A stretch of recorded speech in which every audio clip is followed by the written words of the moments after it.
ब्रह्मा जी से। नित्यं भागवतं यस्तु पुराणं पठते नरः प्रत्यक्षरं भवेत् तस्य कपिलादानजं फलम्। प्रतिदिन पाठ करने वाले को एक एक अक्षर के उच्चारण के साथ कपिला गौ दान देने का फल प्राप्त होता है। मेरी माताओं ध्यान दें, समझ में आई? नित्यम भागवतम यस्तु पुराणम पठते नरः, जो नित्य भागवत का पाठ करता है, जो नित्य भागवत को पढ़ता है, तो उसको प्रत्यक्षरम भवेत् तस्य कपिला दानजम फलम, यानी प्रत्येक अक्षर के साथ उसे कपिला गौ दान देने का फल मिलता है। प्रतिदिन भागवत का श्रवण करने से, पाठ करने से एक अक्षर से भी कपिला गौ दान देने का फल मिलता है। एक अक्षर नित्यम मम कथा यत्र तत्र तिष्ठन्ति वैष्णवा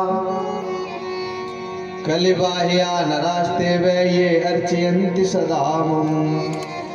जहाँ नित्य मेरी कथा होती है वहाँ विष्णु पार्षद प्रहलाद आदि विद्यमान रहते हैं। मेरे जो पार्षद का मतलब होता है घनिष्ठ, नजदीक से नजदीक, खास, सबसे ज्यादा घनिष्ठ प्रेमी। तो भगवान के पार्षद हैं ये प्रहलाद, उद्धव जी, अर्जुन, ये भगवान के पार्षद हैं, नजदीक रहने वाले हैं।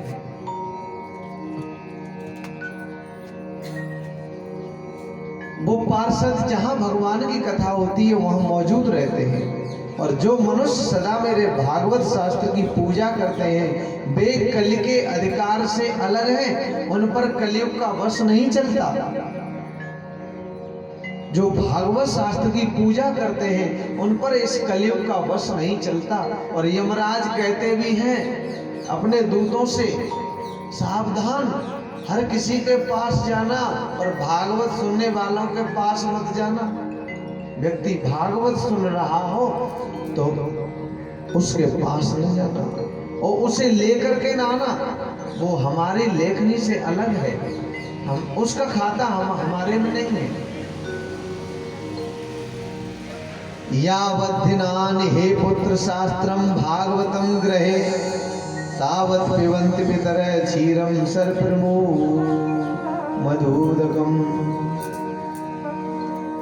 पुत्र, जितने दिनों तक मनुष्य अपने घर में भागवत शास्त्र रखता है उतने समय तक उनके पितर, जो पहले बुजुर्ग जो शरीर छोड़ करके चले गए हैं, पितर चले गए हैं अपने, वो पितर जिनके घर में भागवत शास्त्र रखा होता है उतने दिनों तक उनके पितर, उन्हें श्राद्ध करने की आवश्यकता नहीं पड़ती।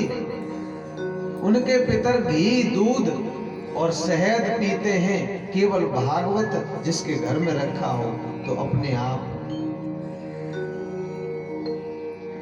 जो लोग विष्णु भक्त को, जो भगवान श्री कृष्ण का भक्त है, भगवान श्री राम का भक्त है, भगवान विष्णु का भक्त है, जो लोग विष्णु भक्त को सोने के सिंहासन पर, अब ये व्यवस्था तो नहीं हो सकती आज के युग में, सोना बहुत महंगा है, तो वैसे ही इसमें तो सोने के सिंहासन पर कहा है, लेकिन सोने के सिंहासन पर नहीं कर सकते तो एक सुंदर से ये मन में सोच लो कि हम सोने के सिंहासन पर भागवत रख करके विष्णु भक्त को दान कर रहे हैं, भागवत दान कर रहे हैं। भागवत ले लो और सोने का सिंहासन नहीं है तो मन में सोच लो कि सोने के सिंहासन पर रख करके दान कर रहे हैं।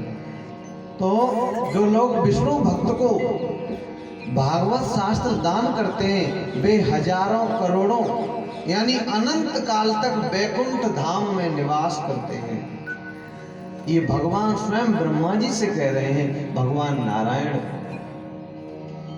मत कथा वाचकम नित्यम मत कथा श्रवणे रतम मत कथा प्रीत मनसम नाहम त्यक्ष्यामि तम नरम। जो मेरी कथा कहता है, जो मेरी कथा कहता है, अथवा जो मेरी कथा सुनने में लगा रहता है तथा जो मेरी कथा सुनकर के मन ही मन प्रसन्न होता है, उस मनुष्य का मैं कभी त्याग नहीं करता, उस मनुष्य को मैं कभी छोड़ता नहीं हूं। मेरी माताओं, समझ में आई बात? भगवान क्या कह रहे हैं? जो नित्य मेरी कथा कहता है और जो मेरी कथा सुनता है, जो मेरी कथा से प्रेम करता है, उसे मैं कभी छोड़ता नहीं हूं, उसका साथ मैं कभी छोड़ता नहीं हूं। सच्चिदानंद रूपाय विश्वोत्पत्त्यादि हेतवे तापत्रय विनाशाय श्री कृष्णाय वयं नमः। सच्चिदानंद स्वरूप भगवान श्री कृष्ण को हम नमस्कार करते हैं। भगवान श्री कृष्ण को हम नमस्कार करते हैं, जो जगत की उत्पत्ति, स्थिति और विनाश के हेतु हैं, जो जगत की सृष्टि करते हैं, उसका पालन करते हैं और उसका संहार करते हैं, तथा आध्यात्मिक, आदि दैविक और आदि भौतिक तीनों प्रकार के तापों का, कष्टों का नाश करने वाले हैं।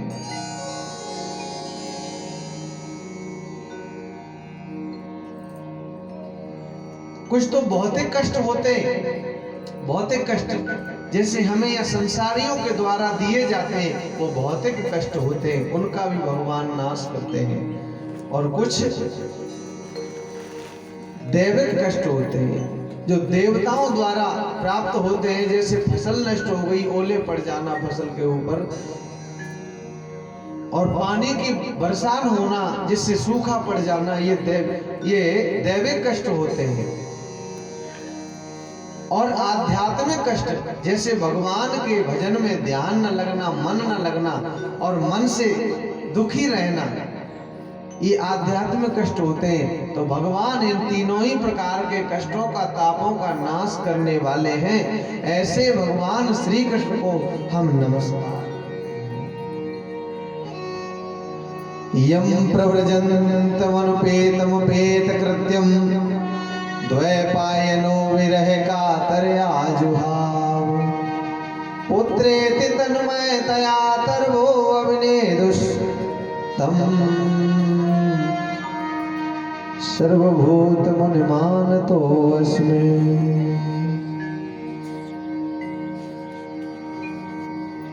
यं प्रव्रजन्तमनुपेतमुपेत कृत्यं द्वैपायनो विरह कातर्याजुहाव पुत्रेति तन्मयतया तर्वो अविनेदुस्तं सर्वभूत हृदयं मुनिमानतोऽस्मि। हम उन श्री सुखदेव जी को प्रणाम करते, नमन करते हैं, जो जन्म लेते ही संन्यास लेने के लिए चल पड़े, जिनका अभी यज्ञोपवीत संस्कार भी नहीं हुआ था और संन्यास लेने के लिए वन में चल पड़े। तो इनके पिता व्यास जी इनके पीछे पीछे पुकारते हुए चलने लगे, विरह से कातर होकर के, बेटा बेटा तुम कहाँ जा रहे हो? तो उस समय श्री सुखदेव जी ने उत्तर नहीं दिया, उनकी तरफ से वृक्षों ने उत्तर दिया, वृक्षों ने। तो ऐसे मौनी सुखदेव को हम नमस्कार करते हैं। एक बार भगवत कथामृत का रसास्वादन करने में कुशल मुनिवर शौनक जी ने सूत जी को ऊंचे आसन पर बैठा करके उनसे प्रश्न किया, उनसे पूछा। शौनक जी ने, शौनकाद ऋषियों ने सूत जी से पूछा, सूत जी आपका ज्ञान अज्ञान अंधकार को नष्ट करने के लिए करोड़ों सूर्यों के समान है। कथा सारम मम कड़ रसायनम, आप हमारे कानों के दोनों के लिए और अमृत स्वरूप सार गर्भित कथा कहिए, हमें श्रीमद् भागवत की कथा सुनाइए। भक्ति ज्ञान विरागाप्तो विवेको वर्धते महान, माया मोह निराशस्य वैष्णवे क्रियते कथम। बड़े ध्यान से समझना, अभी ये भागवत का महात्म्य चल रहा है तो ये थोड़ा कम समझ में आएगा, ज्यादा गौर करनी पड़ेगी। और जब कथा आएगी ना तो वो आपको ज्यादा जल्दी समझ में आ जाती है। तो अभी ज्यादा गौर करने की जरूरत है, ध्यान यही रखना है। सूत जी से सोनकाद ऋषि पूछते हैं बड़ी सुंदर बात। उन्होंने कहा, भक्ति ज्ञान विरागाप तो विवेको वर्धते महान। भक्ति ज्ञान और वैराग्य से प्राप्त होने वाले महान विवेक की वृद्धि कैसे होती है? माया मोह निरासस वैष्णवे क्रियते कथम। तथा वैष्णव लोग जो भगवान विष्णु के भक्त हैं, वो इस माया मोह से अपना पीछा कैसे छुड़ाते हैं?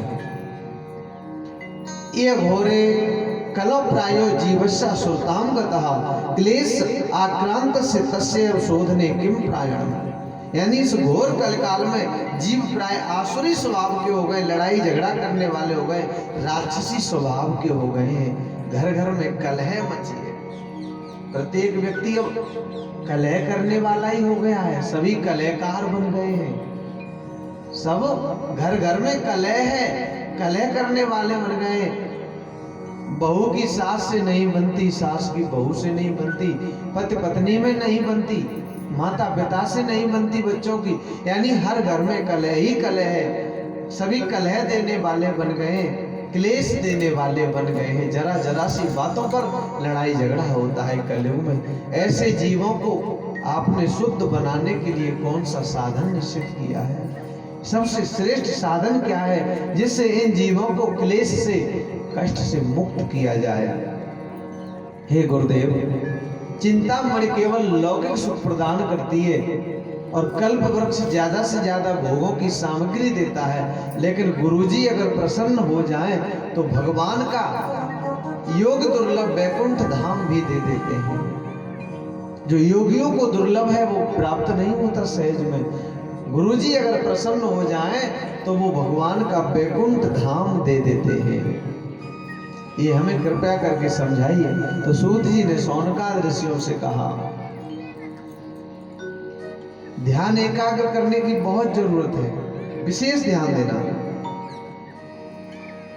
प्रीति है सोनक चित्ते ते हितो वच में विचारे च सर्व सिद्धांत निष्पन्नम संसार भय नाशनम। हे सोनकाद ऋषियों, आपके मन में प्रीत है, आपके चित्त में प्रीत है, इसलिए मैं विचार करके वो भक्तिपूर्ण कथा सुनाता हूँ जो सर्व सिद्धांत निष्पन्नम, सारे सिद्धांतों का निष्कर्ष है, निचोड़ है। जैसे फल का जो निचोड़ होता है वो रस होता है, जूस होता है, ऐसे ही मैं सारे सिद्धांतों का निष्कर्ष सुनाता हूँ, निचोड़ सुनाता हूँ। यानी गागर में सागर भरता हूँ। यानी थोड़े ही शब्दों में बहुत सी बात समझाने की चेष्टा करता हूँ मैं, आप लोगों को कोशिश करता हूँ। जो संसार भय नाशनम, जो संसार के भय से मुक्त कर देती है, संसार के भय का नाश कर देती है, ऐसी कथा मैं आप लोगों को सुनाता हूँ। श्री सुखदेव जी ने कलियुगी जीवों को काल रूपी सर्प से बचाने के लिए भागवत शास्त्र का प्रवचन किया। और सुखदेव जी जब राजा परीक्षित को कथा सुना रहे थे तो देवता अमृत का कलश लेकर के सुखदेव जी के पास आए और सुखदेव जी से बोले, लो, राजा परीक्षित को मरने का डर है, इसलिए ये अमृत पिला दो, फिर राजा नहीं मरेगा, अमृत पी करके अमर हो जाएगा, और इसके बदले में हमें भागवत की कथा सुना दो। लेकिन सुखदेव जी ने कहा, वाह क्या बात है, देवताओं तुम बड़े स्वार्थी हो। अरे कहाँ कांच और कहाँ हीरा, इसकी कीमत यानी अदला बदली करने आए हो, इसकी कीमत लगा रहे हो। ये भागवत शास्त्र कोई खरीद नहीं सकता, कोई बेच नहीं सकता। आपका ये जो अमृत का कलश लेके आए हो साधारण अमृत है, और ये है भागवत अमृत। ये अमृत का जो फल है वो कुछ समय के लिए निश्चित है और कभी न कभी नष्ट होता है, लेकिन भागवत का जो अमृत है, भागवत अमृत, वो इसका फल कभी नष्ट नहीं होता है। ये मुक्ति प्रदान करता ही करता है भागवतामृत। आप अभी सुन लीजिए, पुण्य मिल गया। जहां आप पहुंच गए इसके पुण्य के प्रताप से, फिर वहीं से आपकी यात्रा प्रारंभ होगी, बढ़ते ही चले जाओगे। और इस अमृत का फल क्या है? आपने अमृत पी लिया, स्वर्ग में पहुंच गए। और देवताओं की कोई अवधि होती है, उम्र होती है, और उस उम्र तक आप अमर रहेंगे, फिर वहां से नीचे गिर पड़ेंगे, वो लोग भी छीड़ हो जाता है। लेकिन भागवतामृत ऐसा अमृत है, ये कभी नष्ट नहीं होता, इसका फल कभी नष्ट नहीं होता। इसलिए आप लोग इससे बदला करने आए हो, अदला बदली करने आए हो कि लो ये अमृत ले लो और भागवतामृत सुना दो। अरे देवताओं, तुम इसके अधिकारी नहीं हो। ये भागवत अमृत की बराबरी तुम्हारा ये साधारण अमृत नहीं कर सकता, इसलिए तुम लौट जाओ। देवताओं को बड़ा कष्ट हुआ, बड़ा उन्हें अफसोस हुआ इस बात का, और देवता लोग चले गए। सत्यलोक में ब्रह्मा जी के पास पहुंचे, और ब्रह्मा जी के पास पहुंच करके ब्रह्मा जी से शिकायत की देवताओं ने, आखिर भागवत के अंदर ऐसा क्या है जो सुखदेव जी ने हमें भागवत की कथा नहीं सुनाई और अमृत को भी वापस कर दिया। तो ब्रह्मा जी ने कहा अभी नहीं, जब भागवत की कथा हो जाए और परीक्षित को इसको सुनने से क्या फल मिलेगा ये देख ले, पहले हम तब निर्णय करेंगे। समझना गौर से, समझ में आ रही है माताओं? ऐसा तो नहीं है कि खाली गर्दन हिला रहे हैं। समझ में आए ना आए तो बता देना, और ध्यान यही रखो, पहला दिन है और कुछ ही देर हुई है कथा प्रारंभ हुए, तो मन में जानता हूं उचटता है, भागता है, इसलिए इसको रोकना है। यही ध्यान रखें पूरा।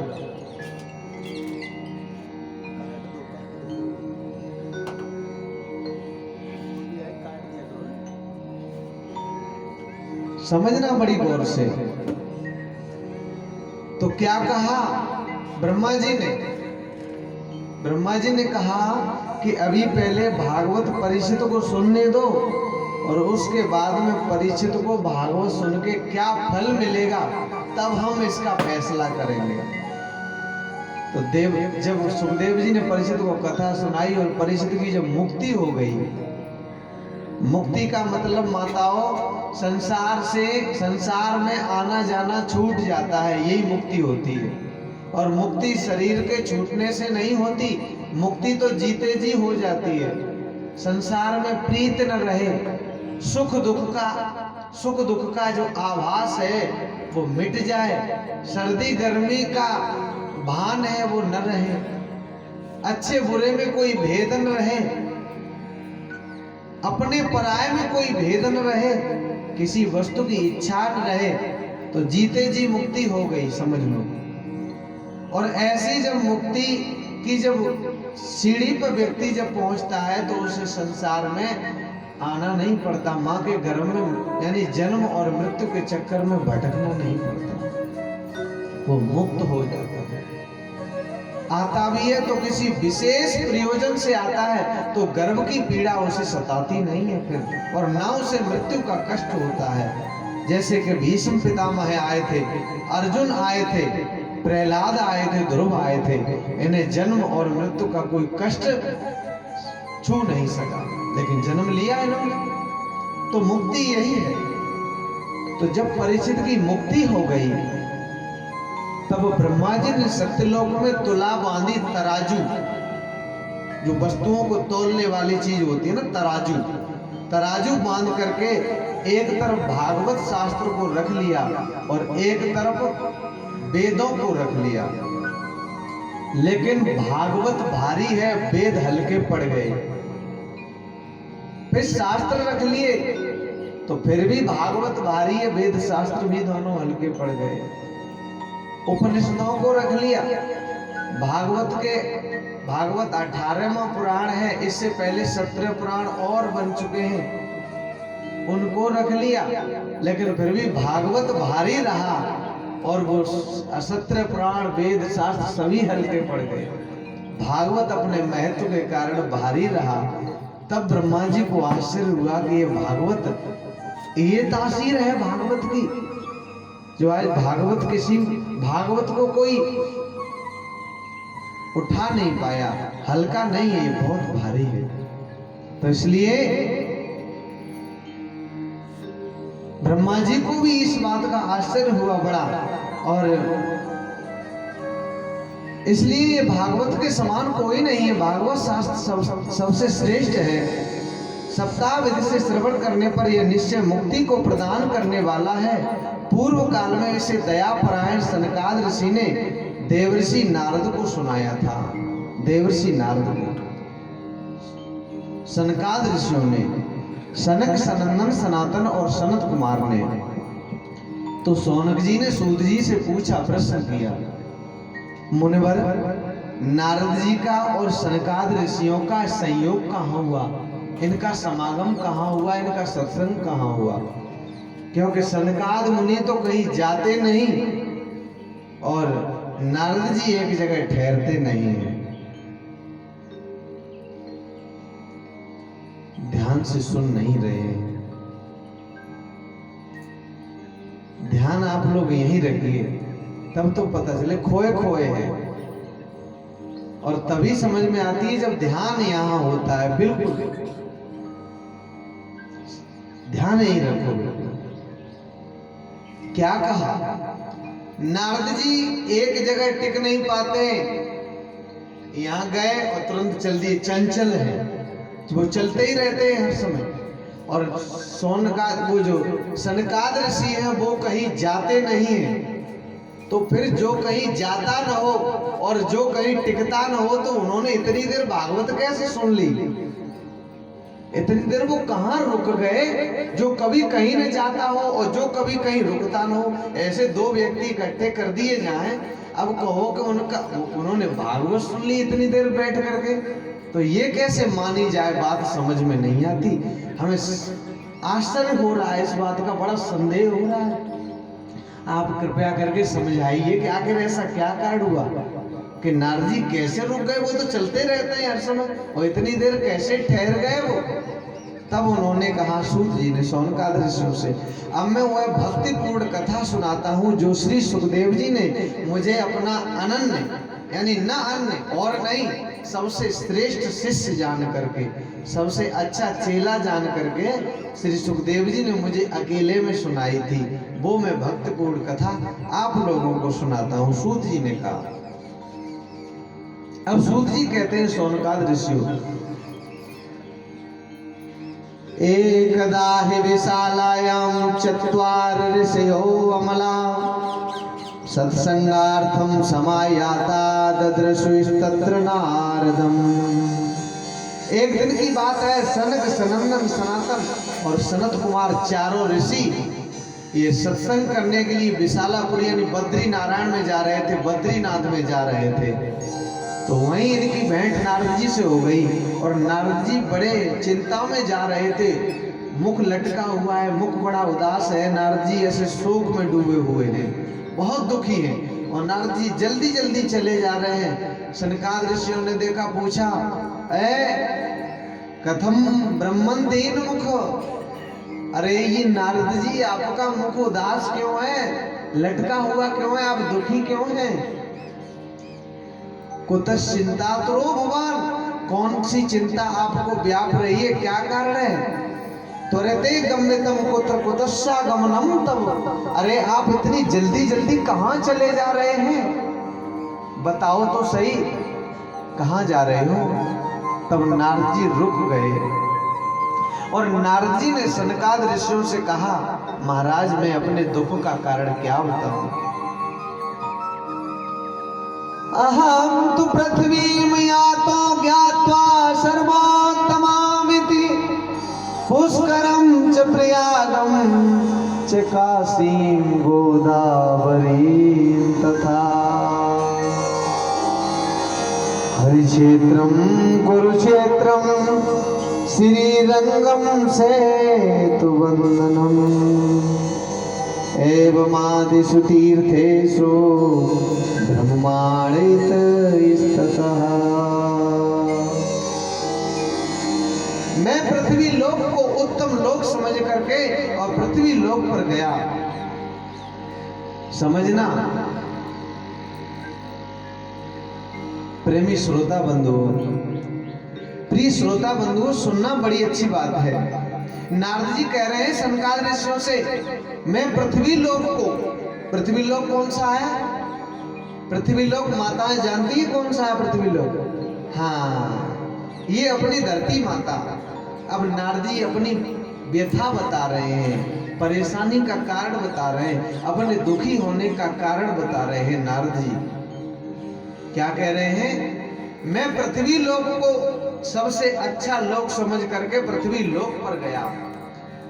पुष्करम च प्रयागम च काशीम गोदावरीम, तथा पुष्कर तीर्थ में गया, काशी में गया, गोदावरी में गया और गया में गया, हरिक्षेत्र हरिद्वार में गया, कुरुक्षेत्र श्रीरंगम सेतु बंधनम रामेश्वर गया, लेकिन कहीं भी मेरे मन को संतोष देने वाली शांति नहीं मिली। क्या समझ में आई? क्या समझ में आई माताओं? बताओ आप। अच्छा, कौन सी माता बताएगी कि अभी क्या क्या कहा मैंने?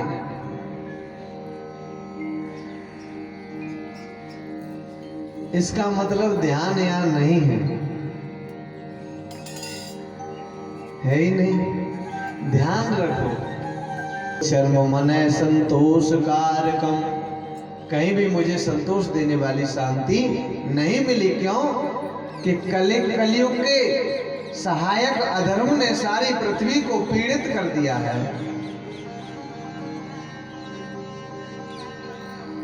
अधर्म के सहायक कलयुग ने सारी पृथ्वी को दुखी कर दिया, पीड़ित कर दिया है। यहाँ हर जगह क्लेश है, दुख ही दुख है, बड़ी परेशानी। अब प्रेम नहीं रहा, हर व्यक्ति एक दूसरे को खाने के लिए बैठा है। ये जगह जगह पर चौराहे पर पुलिस लगाई जा रही है। क्या कोई हाथी घोड़े या भेड़िए या शेर आ रहे हैं? क्यों लगाई जा रही है? क्योंकि मानव के अंदर दानव पल रहा है कलयुग में। कार्टून तो मानव का है, ये ढांचा तो मानव का है, लेकिन मानव के अंदर दानव बैठ गया है। इसलिए ये सब व्यवस्थाएं की जा रही हैं। तो ऐसा मैंने देखा तो मुझे बड़ा दुख हुआ। नारद जी कहते हैं, और क्या देखा मैंने? सारी पृथ्वी पर कोई सत्य नहीं बोलता, सब झूठ बोलते हैं कहीं न कहीं। सत्यम नास्ति तपै शौचम दया दानम न विधते, उदरम भरिणो जीवा वराका कूट भाषिणा। कोई सत्य नहीं बोलता, किसी के अंदर तपस्या नहीं है, कोई तपस्वी नहीं है, कोई पवित्र नहीं है, किसी के अंदर दया नहीं है, किसी के अंदर दान करने की भावना नहीं है। इसलिए उदरम भरडो जीवा वराका कूट भाषण, और बेचारे जीव केवल अपना पेट भरने में लगे हैं और कूट भाषण माने झूठ बोलने लगे हैं और कट वचन बोलने लगे हैं, असत्य वचन बोलने लगे हैं। कोई सत्य नहीं बोलता। अगर कोई दिन में एक बार सत्य बोल भी देता है तो बड़ा भूल जाता है कि मेरे समान कोई सत्य बोलने वाला नहीं है। इसलिए और कलयुग के और क्या क्या दोष देखे नारद जी ने। तरुणी प्रभुता गे है श्याल को बुद्धिदायक, घर में जवान स्त्रियों की चल रही है, बूढ़ी माताओं की नहीं चल रही। मालिकी जो है ना, मालिकी वो बूढ़ी माताओं की नहीं रही, अब जवान स्त्रियों ने मालिकी ले ली, यानी सास की मालिकी चली गई और बहुओं पर मालिकी आ गई। ये नारद जी कितनी पुराने, तब तो कलयुग आया ही था, कलयुग तब आया ही था, थोड़े ही दिन हुए थे और तब ये बात नारद जी उनसे कह रहे हैं। तब ये बात नारद जी ने देख ली थी और उन्हें पता था कि आगे ऐसा होगा, तब ये बात कह रहे हैं कि घर में तरुणी प्रभुता, प्रभुता माने चलती है, उसी का दबदबा है। श्याल को बुद्धिदायक है और साले जो है ना वो सलाहकार बन गए हैं। व्यक्ति भाई से सलाह नहीं लेता, साले से सलाह लेता है। ये काम करना है, साले साहब से कहता है भाई साहब कर लें कि न कर लें। साले से सलाह लेते हैं लेकिन भाई से सलाह नहीं लेते, भाई तो दुश्मन बन गया। और तुलसीदास जी रामचरितमानस में बड़ी अच्छी बात कहते हैं, मेरी माताओं गौर करना। ससुराल प्यारी लगी जब ते, ससुराल जब से प्यारी लगने लगी है तब से, ससुराल प्यारी लगी जब से, रिपु रूप कुटुंब भये तब ते। रिप माने दुश्मन, कुटुंब माने परिवार के लोग। जब से ससुराल प्यारी लगी है तब से परिवार वाले दुश्मन के समान दिखाई देते हैं। ससुराल वालों की बात अच्छी लगती है लेकिन अपने परिवार वालों की बात अच्छी नहीं लगती है। और तुलसीदास जी उत्तरकांड में बड़ी सुंदर लिख रहे हैं कि सुत माने मात पिता तबलो। बेटा माता पिता को कब तक मानता है, कब तक प्रेम करता है माता पिता को बेटा। अब लालन दीख नहीं जबलो। अब लालन माने पत्नी, जब तक पत्नी नहीं मिली तब तक बेटा माता पिता को प्रेम करता है, और उसके बाद में फिर माता पिता नहीं, फिर तो पत्नी ही माता पिता सब कुछ हो जाती है। ये कितनी बड़ी बात तब तुम पहले लिख दी ये बात। बड़े बड़े विद्वानों ने ये जो लिखा है वो गलत नहीं लिखा है। तो यानी लोग साले से सलाह लेंगे पर भाई से सलाह नहीं लेंगे। लेकिन ये है सबके लिए। बहुएं अगर ये सोचे कि ठीक है मेरा पति बड़ा अच्छा है और मेरे भाई की बात मानता है, उसको पूछ करके कर रहा है, तो अभी तो अच्छा लग रहा है, लेकिन जब खुद का बेटा अपने साले से पूछेगा फिर पता चलेगा। ये थोड़ा ही है कि हमें आज हमारी चल रही है, हम मौज में है तो जो मन में आए वो करें। क्योंकि सास दुखी रहे तो कोई रिपोर्ट, कोई दहेज एक्ट नहीं लगती। सास दुखी रहे तो ये कानून भी बड़ी उल्टी है। सास भी तो स्त्री ही है, तो सास दुखी रहती है तो कोई दहेज एक्ट नहीं लगती, और बहू दुखी नहीं रहती है फिर भी ये दहेज एक्ट लग जाती है। वाह! और दोनों स्त्री हैं जब, और वो बूढ़ी है, वो दुख उठाती है, फिर भी कोई उस पर कोई चिंता, कोई इसको ये कानून बना ही नहीं। ऐसा कोई कानून ही नहीं बना जो, और बनता भी है तो समाज में है नहीं, पता नहीं बनाए कि नहीं। जब है नहीं तो बना ही नहीं है। तो माता जब सास दुखी रहती है तब कोई दहेज एक्ट नहीं लगती, बहू तुरंत केस लगा देती है। तो जब तब चलती है तो लग जाएगा। लेकिन यही बात जब अपने ऊपर आएगी, जब खुद का बेटा जब नहीं मानेगा अपनी, तब सब बदला चुक जाएगा। अपने आप है, कोई करेगा नहीं, अपने आप मिलेगा ये सब।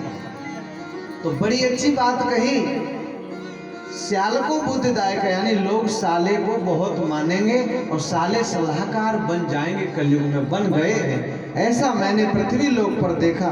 नारद जी सनकाद जी से कह रहे हैं। और कन्या विक्रीडो लोभा दंपति नाम चकलकनम, यानी लोग अपनी कन्या का विक्रय करने लगे, अपनी कन्या को बेचने लगे। पहले लड़के बिकते थे कहीं कहीं, अब लड़की बिकना शुरू हुए। पहले लड़के बेचे जाते थे कि इतने लिए जाएंगे साहब, और अब लड़कियों को बेचने लगे। ऐसा कलयुग में होगा। ये कलयुग के दोष हैं, ये कलयुग के चिन्ह हैं। स्त्रियां बाल तो बड़े करने की चीज है, बाल बढ़ाने की चीज है, तो बाल काटे जाएंगे। आज शहरों में देखो बहनों के, माताओं के जो बाल है ना, केस, वो कितने छोटे छोटे हैं, केवल बहुत लड़कों जैसे बाल। और जो काटने की चीज है वो बड़ी की जाएगी, और जो बड़े करने की चीज है वो काटी जाएगी। यानी नाखून जो काटने की चीज है वो नाखून बड़े बड़े किए जा रहे हैं। आज देखो सबकी फैशन। और जो बढ़ाने की चीज है, बड़े करने की चीज है, वो काटी जा रही है बाल। ऐसा नारद जी ने देखा तो बड़ा दुख हुआ, बड़े कष्ट हुआ। वो कह रहे मैंने ऐसे कलयुग के दोष देखे तो मेरा मन दुखी हो गया, लेकिन मैंने वृंदावन में प्रवेश किया। मैं वृंदावन में गया और वृंदावन में जाकर के मैंने क्या देखा है कि एक स्त्री बैठी है, जवान स्त्री, उसके पास दो बूढ़े पुरुष लेटे हुए हैं। मैं वहां से गुजर रहा था तो उस स्त्री ने मुझे आवाज लगाई, हे साधु, हे महात्मा जन, हे महात्मा जरा ठहर जाइए, रुक जाइए और मेरे दुख का निवारण कीजिए, मेरे कष्ट की निवृत्ति कीजिए। तो उसी समय नारद जी ने कहा, क्या कष्ट है तुम्हारा, क्या दुख है तुम्हें? तो उस स्त्री ने कहा मुझसे, उस स्त्री ने कहा, हे प्रभु, ये दोनों मेरे बेटा हैं और मैं इनकी मां हूं, और ये बूढ़े हैं, मैं जवान हूं। अहम भक्तिरित ख्याता इमो में तनयो मतो, ज्ञान वैराग्य नामानो काल योगे न जर्जरो। मैं भक्ति हूं और ये मेरे बेटा है ज्ञान और वैराग्य, और ये काल यानी समय के फेर से बूढ़े हो गए। बूढ़े जर्जर माने बूढ़े हो गए हैं, इसलिए मेरे बच्चों के लिए कोई उपाय करो। हे नारद जी, मैं द्रविड़ देश में उत्पन्न हुई, कर्नाटक में बढ़ी, कहीं कहीं महाराष्ट्र में यानी मुंबई में मुझे सम्मान मिला, महाराष्ट्र में, और किंतु गुजरात में जब मैं आई तो मैं बूढ़ी हो गई। भक्ति कह रही है, क्योंकि गुजरात में पैसा बहुत है, तो भक्ति जहाँ पैसा ज्यादा होता है वो भक्ति नहीं होती है, वहाँ तो भक्ति बूढ़ी हो गई। तो कह रही है भक्ति मैया कि मैं गुजरात में गई, महाराष्ट्र में जब पहुंची तो कहीं कहीं मैं सम्मानित हुई, मुझे थोड़ा थोड़ा सम्मान मिला, पूरी तरह नहीं मिला पर कहीं कहीं मिला। लेकिन गुजरात में जब पहुंची तो मुझे बुढ़ापे ने घेर लिया। और लेकिन जैसे ही वृंदावनम पुनः प्राप्य नवीनेव स्वरूपिणी, और जैसे ही मैं वृंदावन में आई वैसे ही भक्ति मैया कहती है मैं जवान हो गई और मेरे ये बेटा है ज्ञान वैरागी, ये दोनों बूढ़े हो गए। इसलिए अब मेरे बेटाओं के लिए कोई उपाय करो जिससे मेरे बेटा जवान हो जाए और इनका बुढ़ापा दूर हो जाए। हे नारद जी, बड़े दुख की बात है। साहम तो तरुणी कस्मात सुतो वृद्धा विमोक्तः, बड़े आसन की बात है, मैं तरुणी क्यों और मेरे पुत्र जर्जर क्यों, यानी मैं जवान क्यों और मेरे बेटा बूढ़े क्यों हैं, इसका उपाय बताइए। नारद जी ने कहा, देवी, मैं अपने हृदय में ज्ञान दृष्टि से तुम्हारे संपूर्ण दुखों का कारण देखता हूँ, तुम्हें विषाद नहीं करना चाहिए, श्रीहरि तुम्हारा कल्याण करेंगे। और सूत जी कहते हैं, सोनकाद ऋषियों, नारद जी ने एक क्षण में ही उसका कारण जान लिया। और नारद जी ने कहा, ज्ञान वैराग्य का बुढ़ापा कलयुग के आने से आ गया है और ये कलयुग का ही प्रभाव है। नारद जी ने कहा, देवी तुम सावधान होकर के सुनो, ये दारुण कलयुग है, ये भयानक कलयुग है, और इसमें इस कलयुग में सठता दुष्कर्म लोग ज्यादा करते हैं, अघासुर बन गए हैं, पापी बन गए हैं, राक्षस बन गए हैं लोग। संसार में जहां देखो वहीं अच्छे लोगों की, भक्तों की तो निंदा होती है, जो संत जन हैं वो दुखी रहते हैं और जो दुष्ट लोग हैं वो सुखी रहते हैं। ये कलयुग में ऐसा होता है।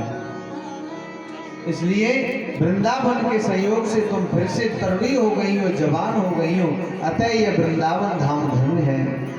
जिस दिन भगवान श्री कृष्ण इस पृथ्वी लोक को छोड़कर के अपने परम धाम को पधारे, उसी दिन से यहाँ साधनों में बाधा डालने के लिए कलयुग आ गया है।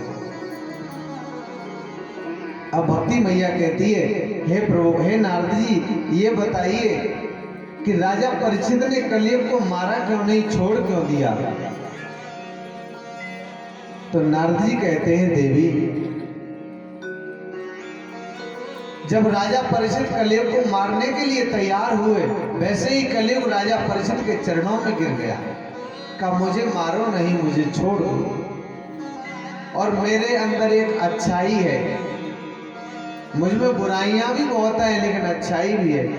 कलयुग ने कहा राजा परीक्षित से, राजन दुनिया एक सी नहीं, दाने के अंदर घुन भी है, हर एक वस्तु पर गौर करो तो उसमें गुण भी है, अब गुण भी है। माताओं, हर एक चीज को देख लो, किसी में गुण भी होते हैं तो अवगुण भी होते हैं। ऐसा कोई व्यक्ति नहीं जिसके अंदर गुण ही गुण हो और अवगुण न हो, और ऐसा कोई व्यक्ति नहीं जिसके अंदर अवगुण ही अवगुण हो, गुण न हो। ऐसा कोई नहीं है, कोई चीज ऐसी नहीं बनी जिसके अंदर अवगुण ही अवगुण हो या फिर गुण ही गुण हो। कनक होती है ना, कनक, तो कलयुग कहता है राजन परीक्षित, कनक के अंदर घुन लग जाता है, घुन वो कीड़ा, मैरून कलर का जो कीड़ा होता है वो लग जाता है कनक के अंदर भी। अब आप उसके अंदर भी तो देख लीजिए, उसके अंदर भी तो घुन लगा है, घुन। तो मेरे अंदर बुराइयां हैं सो है, लेकिन मुझ में अच्छाई भी है। कौन सी अच्छाई है? का मुझ में ये अच्छाई है कि लोग सतयुग त्रेता द्वापर में मन से अगर कोई गलत बात सोच ली तो मन सा पाप लग जाता था, लेकिन मेरे समय में यानी कलयुग में कोई बुरा कर्म करो मत सोच लो तो बुरा पाप, तो उसका पाप नहीं लगेगा। बुरा कर्म करने से ही पाप लगेगा, सोचने से पाप नहीं लगेगा। और एक और अच्छाई है मुझ में, कलयुग कह रहा है कि आपने पुण्य किया नहीं, आपके पास पैसा नहीं है, धन नहीं है, आपने पुण्य नहीं कर पाया, लेकिन मन में सोच लिया कि भागवत हो रही है, अगर मेरे पास होता तो मैं भी कुछ दान देता बड़ा सा। आपके पास है नहीं, लेकिन आपने सोच लिया, तो सोचने से भी पुण्य मिलेगा। ये कलयुग की खासियत है। कलयुग में बुराई भी बहुत है, लेकिन अच्छाई कितनी अच्छी है कि बुरा कर्म करने पर पाप लगेगा और न करोगे, मन से सोचोगे तो नहीं लगेगा। लेकिन देखो कितनी अच्छी बात है कि पुण्य अगर शरीर से नहीं कर पाया, मन में सोच लिया कि पुण्य करते, अगर होता हमारे पास धन, तो किसी के बारे में अच्छा सोच लो तो उसका पुण्य मिलेगा, बिना करे मन से सोचने पर, और मन से सोचने पर पाप नहीं लगेगा। कितनी बड़ी बात है। तो हर किसी में कोई बुराई भी होती है, अच्छाई भी होती है। और दूसरी बात, कलयुग में वो सतयुग में, त्रेता में, द्वापर में लोग तपस्या करते रहते थे पर भगवान के दर्शन नहीं होते थे, हजारों वर्ष लग जाती थी। लेकिन कलयुग में अगर भगवान का नाम श्रद्धा से ले लो तो आराम, एक घड़ी भर में ही आराम मिल जाता है, क्षण भर में ही आराम मिल जाता है। भगवान कहते हैं कलयुग में पहले तो कोई भक्त होंगे नहीं, और कलयुग में अगर भक्त होंगे भी तो उन्हें लोग बड़ा दुख देंगे, कष्ट देंगे। एक बार की बात है कि मैया यशोदा भगवान कृष्ण को बुला रही थी तो भगवान नहीं आ रहे थे, तो मैया पीछे पड़ गई, लाला रुक जा, लाला रुक जा, तुझे सतयुग के भक्तों की सौगंध, रुक जा लाला। लेकिन भगवान नहीं रुके। ध्यान देना मेरी माताओं, मैया यशोदा ने कहा तुझे सतयुग के भक्तों की सौगंध, रुक जा, लेकिन भगवान नहीं रुके। कहा तुझे त्रेता के भक्तों की सौगंध, फिर भी भगवान नहीं रुके। कहा तुझे द्वापर के भक्तों की सौगंध, फिर भी भगवान नहीं रुके। और जैसे ही मैया ने कहा लाला तुझे कलयुग के भक्तों की सौगंध, तू लौट आ, वैसे ही भगवान बाएं फैला करके दौड़ पड़े और मैया के गले से लग गए। मैया मुझे कलयुग के भक्तों की सौगंध कभी मत देना। मैं रुक नहीं सकता, क्योंकि कलयुग के भक्त मुझे सबसे प्रिय हैं। क्योंकि कलयुग में पहले तो कोई भक्त होगा नहीं, और होगा तो उसे लोग ताने मारेंगे, उसे खड़ी खोटी सुनाएंगे, कड़वे वचन बोलेंगे, बड़ा बना फिरता है भक्त। अरे ऐसे भक्त बहुत देखे हैं, अरे पाखंडी है। और देखो एक और बात है, ऐसा कोई भगवान का भक्त बाजार में बैठ जाए या स्टेशन पर हो, पैसे वाले चाहे चोरी कर ले, पैसा वाला व्यक्ति कोई नहीं पकड़ेगा, लेकिन ऐसा भक्त केवल भगवान के भजन में मस्त हो तो लोग उस पर शंका करते हैं, कहे उठ यहाँ से, चोरी करके जाएगा क्या, और लोग उठा भी देते हैं। नहीं वो वैसा है ना, सीधा साधा, इसलिए लोग उस पर शंका करते हैं। इसलिए कलयुग में कोई भक्त होगा नहीं, और होगा तो बड़ा मुसीबत उठानी पड़ेगी, उसे कष्ट उठाने पड़ेंगे। इसलिए कलयुग के भक्त मुझे सबसे प्रिय हैं, सबसे प्रिय। तो ये कलयुग में और कलयुग में थोड़े में ही भगवान बहुत कुछ दे देते हैं अपने भक्तों को। इसलिए कलयुग ने कहा मुझ में बहुत बड़ा एक गुण है कि राम राम कहो आराम मिलेगा अवश्य। तो कलयुग का यही गुण देख करके नारद जी कहते हैं, हे देवी, कलयुग का यही गुण देख करके और परीक्षित ने कलयुग को मारा नहीं, उसे छोड़ दिया, उसे छोड़ दिया, मारा नहीं। लेकिन एक बात और आती है, अति उग्र भूरि कर्माणो नास्तिकारोरवाजना ते अपि तिष्ठन्ति तीर्थेषु तीर्थसारैस्ततो गतः। तीर्थों में नाना प्रकार के अत्यंत घोर कर्म करने वाले नास्तिक और नारकी पुरुष भी रहने लगे हैं।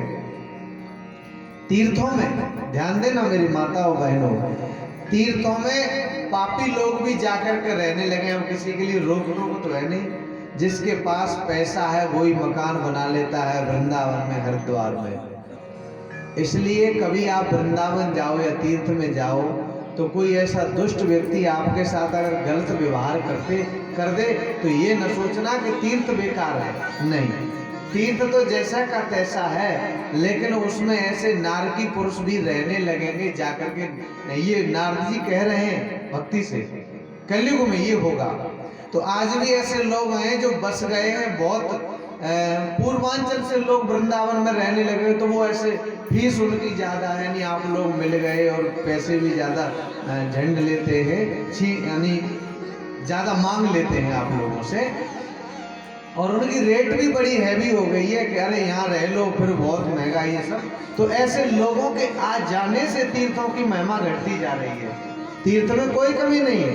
तो नारद जी कह रहे हैं ऐसे नास्तिक और नारकी पुरुष यानी व्यभिचारी लोग भी तीर्थों में रहने लगेंगे, व्यभिचारी दुष्ट कामी स्त्री लंपट लोग भी तीर्थों में रहने लगेंगे। इसलिए तीर्थों की महिमा चली जाएगी, तीर्थों का प्रभाव जाता रहेगा।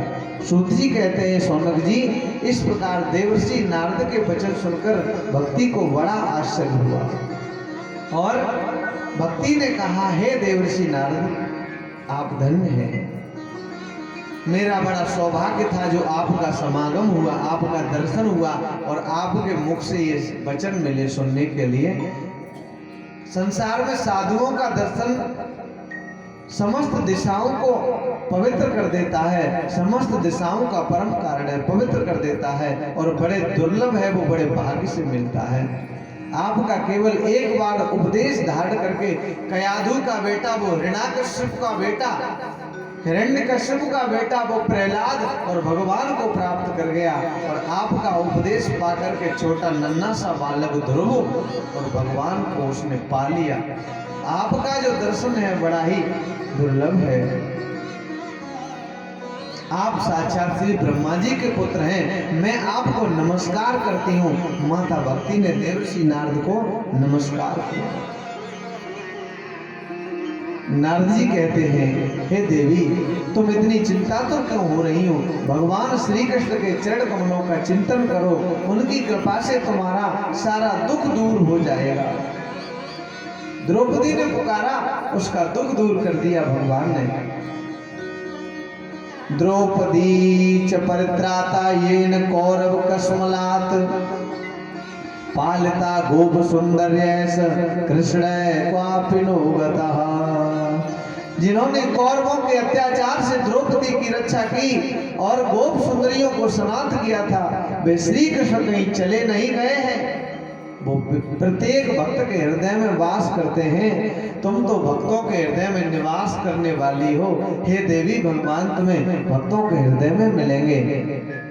और तुम वैसे भी भगवान श्री कृष्ण को प्राणों से प्यारी हो हे भक्ति, और तुम तो उनकी परम प्रिया हो, परम सुंदरी हो।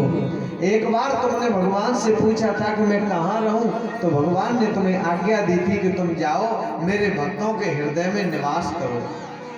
तो तुमने भगवान की वो आज्ञा का पालन किया। तो भगवान इतने दयालु हैं कि मुक्ति को तुम्हारी दासी बना करके भेज दिया, क्योंकि तुम सरल हो, तुम भक्तों के हृदय में रहती हो, तुमने भगवान की आज्ञा का पालन किया, इसलिए भगवान ने मुक्ति को भक्ति की दासी बना करके भेजा, यानी तुम्हारी दासी बना करके भेजा। लेकिन वो ज्यादा दिन तक मुक्ति टिक नहीं पाई और कहा, बड़ी बहन मैं तो चली, यहाँ मेरे बस का रोग नहीं है, तू रहे यहाँ। तो ऐसे करके मुक्ति तो चली गई भक्ति को छोड़ करके, और तुम्हारी आज्ञा से ही मुक्ति यहाँ से चली गई। इसलिए तुम चिंता मत करो, और तुम्हें ज्ञान वैराग्य के रूप में पुत्रों की प्राप्ति हुई है, ऐसे पुत्र प्राप्त हुए तुम्हें। इसलिए हे सुमुखी, कल के समान कोई युग नहीं है, इसमें तुम्हें घर घर में प्रत्येक पुरुष के हृदय में मैं स्थापित कर दूंगा। अगर मैं ऐसा न कर पाया तो मैं श्री हरि का दास नहीं, ऐसा नारद जी ने और भक्ति से कहा। और इतना कहकर के नारद जी चलने लगे। तभी तो चिंता में डूबे हुए जा रहे थे, तभी तो कौन मिला था, वो सनकाद ऋषि, सनक, सनंदन, सनातन और सनत कुमार। अब समझ में आई माताओं, वहीं पहुंच गए। कहां? जहां नारद जी चिंता में जल्दी जल्दी जा रहे थे, तो 4 ऋषि मिले थे ना, सनकाद ऋषि। उन्होंने पूछा, अरे नारद जी दुखी हो, कहां जा रहे हो? तब इन्होंने इतनी, नारद जी ने सारी बात बताई थी कि मैं वहां गया पृथ्वी लोक पर, तो ये देखा दोष देखे, फिर वृंदावन में पहुंचा, भक्ति को देखा, उसके बेटा बूढ़े थे, इसलिए मैं उनके दुख को दूर करने के लिए यहाँ आया हूँ। आकाशवाणी हुई कि सत्कर्म करो, तो इसलिए मैं यहाँ आया हूँ आपके ढूंढते हुए, तो आप मिल गए। तो ये सारी बात सनकाद ऋषियों को नारद जी ने बताई। अब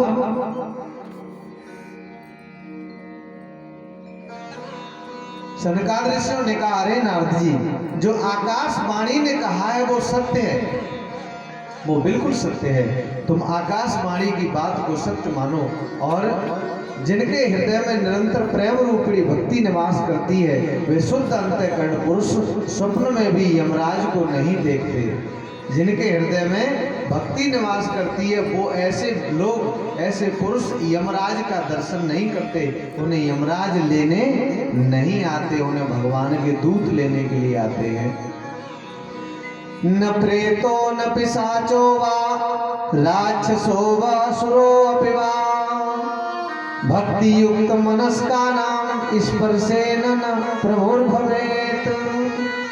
जिनके हृदय में भक्ति महारानी का निवास है, तो उन्हें प्रेत, पिशाच, भूत, राक्षस या दैत्य कोई छू नहीं सकता, उसका स्पर्श नहीं कर सकता, उनकी ऐसी सामर्थ्य नहीं है। भगवान तप, वेदाध्ययन, ज्ञान और कर्म आदि किसी भी साधन से नहीं मिलते, भगवान तो केवल भक्ति से मिलते हैं और भक्ति से प्राप्त हो जाते हैं भगवान। ब्रज की गोपियां प्रमाण है इस बात में। ब्रज की गोपियां ज्ञानी नहीं थी, वो पढ़ी लिखी नहीं थी, लेकिन उनके अंदर क्या था? प्रेम था भगवान के लिए, उनके हृदय में भक्ति थी भगवान की, इसलिए ब्रज की गोपियों ने भगवान को प्राप्त कर लिया। मनुष्यों का सैकड़ों जन्मों के पुण्य प्रताप से भक्ति में अनुराग होता है, भक्ति से लगाव होता है। माताओं, जब सैकड़ों यानी हजारों जन्मों के पुण्य जब होते हैं ना, तब व्यक्ति के अंदर भक्ति आती है। भक्ति भक्ति से लगाव होता है, फिर भक्ति की शुरुआत होती है, तब कहीं फिर वो भक्ति करता है, तब ईश्वर प्राप्त होते हैं। इसलिए समय बड़ा कम है और मंजिल बड़ी दूर है। लगे रहना चाहिए, लगे रहना चाहिए। कलयुग में केवल भक्ति और केवल भक्ति ही सार है। भक्ति से साक्षात भगवान श्री कृष्ण सामने प्रकट हो जाते हैं। भक्ति से बस व्रत तीर्थ योग। अब जो लोग तीर्थों में ही भागते रहते हैं, कोई खाटू श्याम भाग रहा है, कोई कहीं भाग रहा है, आप समझ लेना बड़ी अच्छी बात कही गई है। आप खाटू श्याम जा रहे हो, आप सालासर जा रहे हो, या आप हरिद्वार जा रहे हो, आप वृंदावन जा रहे हो, अगर आपके मन में हृदय में भक्ति नहीं है तो इन तीर्थों पर जाने से कोई लाभ नहीं है। भगवान स्वयं कह रहे हैं, अलम व्रतैर्लम तीर्थैर्लम योगैर्लम मखा अलम ज्ञान कथा अलापेर भक्तिरे के मुक्तिदा। यानी बस बस बस बहुत हो गया। व्रत तीर्थ योग तप यज्ञ और ज्ञान चर्चा आदि बहुत से साधनों की कोई आवश्यकता नहीं है। ये भगवान स्वयं कह रहे हैं, मैं नहीं कह रहा। भगवान स्वयं कह रहे हैं इस बात को कि यानी ये सब करने की, अब इसका मतलब ये नहीं है कि ये छोड़ दो, छोड़ना नहीं है, पर ये नहीं है कि यहीं तक सीमित रह जाओ, ये करते रहो, बस उपवास कर लिया, तीर्थ में चले गए, बस हो गया कल्याण। ऐसा नहीं है। इसके लिए सदगुरु के चरणों में प्रेम, और सदगुरु के चरणों में जब तक प्रेम नहीं होगा तब तक भक्ति की शुरुआत होगी नहीं। जब सदगुरु के चरणों में पहले प्रेम होता है, फिर भक्ति की शुरुआत होती है। तो इन साधनों की कोई आवश्यकता नहीं, केवल एकमात्र भक्ति ही मुक्ति देने वाली है। भक्ति ही मुक्ति देने वाली है। जो भगवान की कथा का गायन करता है, भक्ति उसके हृदय में निवास करती है। अहो नारद धन्यो अस प्रीतिस्ते मई निश्चला। नारद जी आप धन्य हैं, आपकी मुझ में निश्चल प्रीत है, मैं सदा आपके हृदय में निवास करूंगी। ये भक्ति ने नारद जी से कहा, कभी आपको छोड़ करके नहीं जाऊंगी। साधो आप बड़े कृपालु हैं, आपने क्षण भर में मेरा ये दुख दूर कर दिया, कष्ट दूर कर दिया। तो अब सूत जी कहते हैं, सौनकाद ऋषियों, सनकाद ऋषियों ने नारद जी से कहा है, वहीं आ जाइए अब जो जहां मैं कह रहा था। सूत जी ने सौनकाद ऋषियों से कहा है, हे सौनक जी, सनकाद ऋषियों ने नारद जी से कहा, नारद जी आप चिंता न करें, मन में प्रसन्न हो, और ज्ञान वैराग्य के उद्धार का एक सरल उपाय पहले से ही विद्यमान है। ऋषियों ने संसार में अनेकों मार्ग प्रकट किए हैं, लेकिन वे सभी कष्ट साध्य यानी कष्टों से होते हैं। जो भगवान की प्राप्ति कराने वाले साधन हैं बहुत से हैं, लेकिन कष्ट से प्राप्त होते हैं वो, और परिणाम में उन्हें सुख ही मिलता है। देखने में तो कष्ट ऐसा लगता है कि बड़ा, जैसे भजन कर रहे हैं और भक्ति कर रहे हैं तो बड़ा ऐसा लगता है कष्ट मिल रहा है बहुत। जैसे बच्चा जब पढ़ाई करता है तो रात के 12 बजे तक 2-2 बजे तक जागता है, तैयारी करता है किसी चीज की, और जब नौकरी लग जाती है तो फिर आप क्या कहोगे, उसे दुख कहोगे? वो दुख नहीं, वो सुख है। दुख मिलने पर सुख मिला, यानी उसका परिणाम सुख है। लगता है देखने में दुख है लेकिन परिणाम सुख है। ऐसे ही सनकाद ऋषि कहते हैं, नारद जी, ऋषियों ने संसार में अनेकों मार्ग प्रकट किए हैं, लेकिन वो सभी मार्ग कष्ट देने वाले हैं और कष्ट साध्य हैं, लेकिन उनका जो परिणाम है वो सुख है, वो सुख की प्राप्ति कराने वाले हैं। वैकुंठ साधक पंथा सतुगोप्यो हि वर्तते, तस्य उपदेष्टा पुरुषः प्रायो भाग्येन लभ्यते। अभी तक भगवान की प्राप्ति कराने वाला मार्ग तो, अभी तक भगवान की प्राप्ति कराने वाला मार्ग तो गुप्त ही रहा है। समझना मेरी माताओं, उसका उपदेश करने वाला पुरुष प्राय भाग्य से मिलता है। अब ये बात छोटी है, मैं विस्तार से समझाता हूँ।